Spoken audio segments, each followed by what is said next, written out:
The Book of the Dragonborn by Prior Emmeline Madrine, Order of Talos, Waynon Priory. Year 360 of the Third Era, 21st of the reign of His Majesty Pelagius IV. Many people have heard the term Dragonborn. We are, of course, ruled by Dragonborn emperors, but the true meaning of the term is not commonly understood. For those of us in the Order of Talos, this is a subject near and dear to our hearts, and in this book I will attempt to illuminate the history and significance of those known as Dragonborn, down through the ages.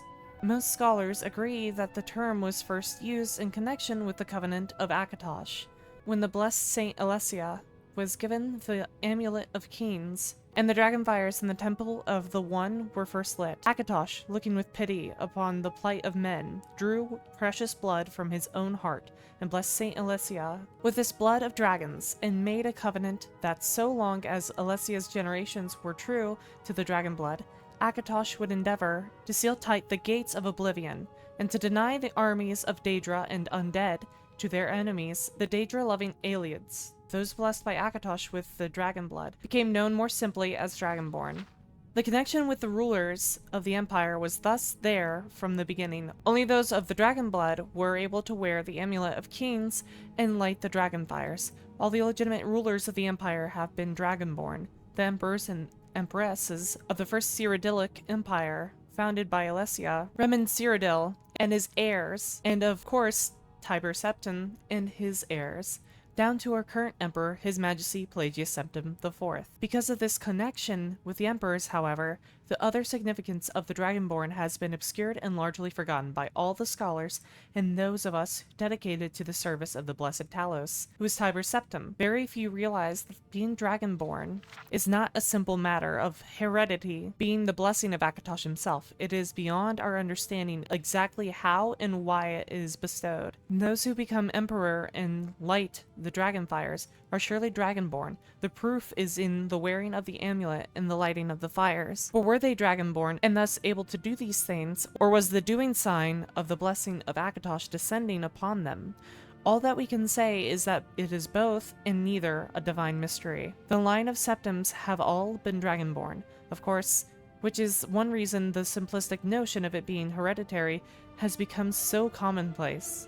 But we know for certain that the early Cyrodiilic rulers were not all related. There is also no evidence that Remen Cyrodiil was descended from Alessia, although there are many legends that would make it so, most of them dating from the time of Remen and likely attempts to legitimize his rule. We know that the Blades, usually thought of as the Emperor's bodyguards, originated in Akaviri crusaders, who invaded Tamriel for obscure reasons in the late First Era. They appear to have been searching for a Dragonborn. The events of Paled Pass bear this out, and the Akaviri were the first to proclaim Remen Cyrodiil as Dragonborn. In fact, it was the Akaviri who did the most to prevent his standing as emperor, although Remen himself never took that title in his lifetime. And of course, there is no known hereditary connections between Tiber Septim and any of the previous Dragonborn rulers of Tamriel. Whether there can be more than one Dragonborn at any time is another mystery. The emperors have done their best to dismiss this notion, but of course, the imperial succession itself means that, at the very least, there are two or more potential Dragonborn at any time, the current ruler and his or her heirs. The history of the Blades also hints at this, although little is known of their activities during the interregnum between Remen's empire and the rise of Tiber Septim. Many believe that the Blades continued to search out and guard those they believed were, or might be, Dragonborn during this time. Lastly, we come to the question of the true meaning of being Dragonborn. The connection with dragons is so obvious that it has almost been forgotten. In these days, when dragons are a distant memory, we forget that in the early days, being Dragonborn meant having the dragon blood. Some scholars believe that was meant quite literally, although the exact significance is not known. The Nords tell tales of Dragonborn heroes who were great dragon slayers, able to seal the power of the dragons they killed. Indeed, it is well known that the Akaviri sought out and killed many dragons during their invasion, and there is some evidence that this continued after they became Remen Cyrodiil's Dragon Guard. Again, the connection to dragons, the direct predecessor to the Blades of today. I leave you with what is known as the prophecy of the Dragonborn. It often said to originate in an Elder Scroll. Although it is sometimes attributed to the ancient Akaviri, many have attempted to decipher it, and many have also believed that its omens had been fulfilled and that the advent of the last Dragonborn was at hand. I make no claims as an interpreter of prophecy, but it does suggest that the true significance of Akatosh's gift to mortal kind has yet to be fully understood.